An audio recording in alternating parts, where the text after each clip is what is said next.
Hi, welcome back to Gannon's.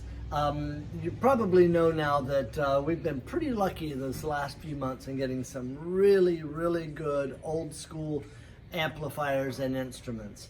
This is no exception. This is a 1968 Vox Super Berkeley. It was their latest incarnation of a solid state amplifier. They made a lot of improvements at 50 watts of output, which doesn't sound like much, but it was, especially at the time. It was also quite expensive. As you can see, the condition of this old amplifier is original and really good. It's got some patina to it, but just good, honest age, and it's not threadbare or worn. Now, it's got a lot of nice features, and one of the most important things I want to let you know is that this has been completely professionally serviced.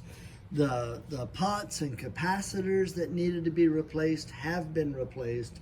You're not going to get that annoying snap, crackle, and pop when you turn the pots, and it's going to be fully functional from the time you get it.